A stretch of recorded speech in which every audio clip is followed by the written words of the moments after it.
तो चलिए इसमें क्वेश्चंस देखते हैं with related to the chief minister. तो सबसे पहला क्वेश्चन है which article deals with the duties of the prime minister chief minister. तो किस आर्टिकल में चीफ मिनिस्टर के ड्यूटी के बारे में बात किया गया है। ऑप्शंस है आर्टिकल 72, 78, 167 एंड 163। तो हमें पता है कि जो चीफ मिनिस्टर्स का जो ड्यूटी है वो बात किया गया है आर्टिकल 167 में। आर्टिकल 78 में बात किया गया है प्राइम मिनिस्टर के ड्यूटीज़ के बारे में। तुम्हारा करेक्ट आंसर होगा ऑप्शन नंबर सी, आर्टिकल 167। उसके आगे है चूज द करेक्ट स्टेटमेंट्स। तो देखते हैं वन बाय वन स्टेटमेंट्स को। सबसे पहला स्टेटमेंट है the prime minister is the chief spokesman of the state government, where is the prime minister पहले में चीफ मिनिस्टर होगा। The chief minister is the chief spokesman of the state government, where is the prime minister is the chief spokesman of the central government. ये बिल्कुल correct statement है। Second है the prime minister is the chairman of the national development council while the chief minister is the member of it। यह भी बिल्कुल correct है। तीसरा statement जो है वो है the council of ministers shall be collectively responsible to the legislative assembly of the state and it is mentioned in article 164 of the constitution। ये भी बिल्कुल करेक्ट बात है। हमें पता है कि जो आर्टिकल 164 है उसमें जो अदर प्रोविजंस है with related to council of ministers उसको बात किया गया है और इसमें ये उसका अपॉइंटमेंट कैसा होगा, उसका फंक्शनलिटी कैसा होगा, उसको क्या क्या रिस्पॉन्सिबिलिटी होगा। हमने 3 रिस्पॉन्सिबिलिटी देखा था, एक कलेक्टिव रिस्पॉन्सिबिलिटी, पर्सनल रिस्पॉन्सिबिलिटी और लीगल रिस्पॉन्सिबिलिटी। ये सब कुछ मेंशन है आर्टिकल 164 में। और अगर सेंटर की बात करें तो वहाँ पे ये सब मेंशन है आर्टिकल 75 में।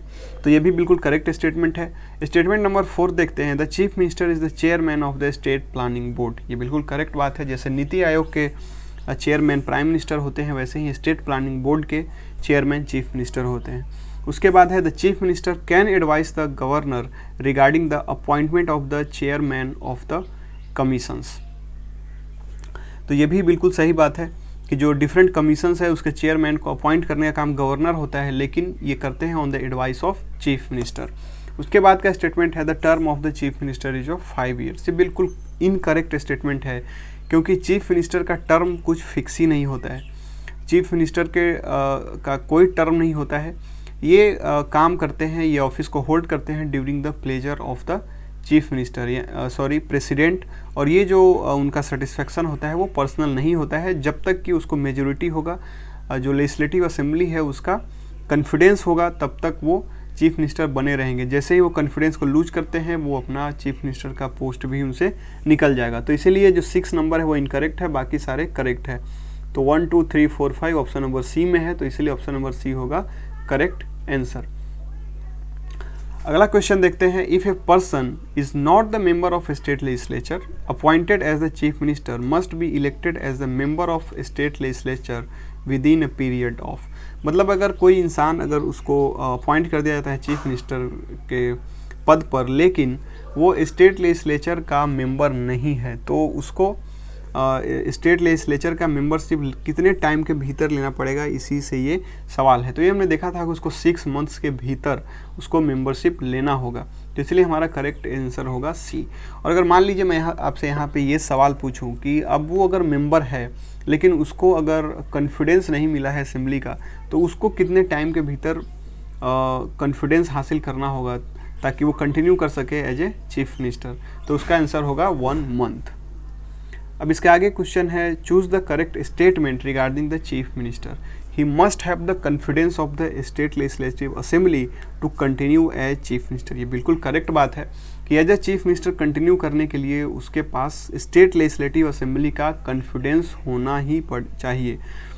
अदरवाइज वो 6 महीने के बाद अब वो कंटिन्यू नहीं कर सकता as a chief minister.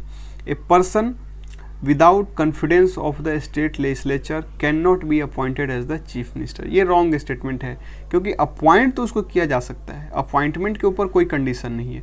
Even कि कॉन्फिडेंस की बात तो छोड़िए, अगर वो मेंबर भी नहीं है स्टेट लेजिस्लेचर का तो भी उसको चीफ मिनिस्टर अपॉइंट किया जा सकता है, लेकिन उसको 6 महीने के भीतर मेंबरशिप लेना पड़ेगा। और यदि वो मेंबर है तो उसको 1 महीने के भीतर कॉन्फिडेंस लेना पड़ेगा। तो जो ऑप्शन बी है वो इनकरेक्ट है। ये बोल रहा है कि उसको अपॉइंट ही नहीं किया जा सकता, जो कि पूरी तरह से गलत है। उसको अपॉइंट किया जा सकता है।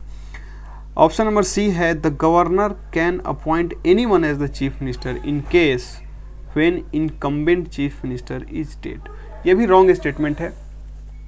हमें पता है कि गवर्नर का जो ये पावर है वो डिस्क्रेशनरी हमेशा नहीं होता है। अगर कुछ ऐसा कंडीशन आता है कि जिस केस में जो पार्टीज है वो डिसाइड नहीं कर पा रही, उनके पास क्लियर मेजोरिटी ही नहीं है कि किसको चीफ मिनिस्टर बनाया जाए, तो उस केस में गवर्नर किसी को भी चीफ मिनिस्टर बना सकता है। लेकिन ऐसा हमेशा नहीं होगा और स्ट्रांगली इस पॉइंट को बोलना गलत होगा। और ऑप्शन डी है ऑल आर करेक्ट, तो ये तो होगा नहीं। तो जो हमारा करेक्ट आंसर है वो ऑप्शन नंबर ए होगा। तो बस इतना ही क्वेश्चन, क्योंकि चीफ मिनिस्टर में कुछ ज़्यादा था नहीं, एक्चुअल में ये रिवीजन ही था प्राइम मिनिस्टर का। अगर आप प्राइम मिनिस्टर को अच्छे से पढ़ लेंगे तो उसका सारा कॉन्सेप्ट यहाँ पे क्लियर हो जाएगा। तो अब हम अगले क्लास में डिस्कस करेंगे काउंसिल ऑफ मिनिस्टर्स को।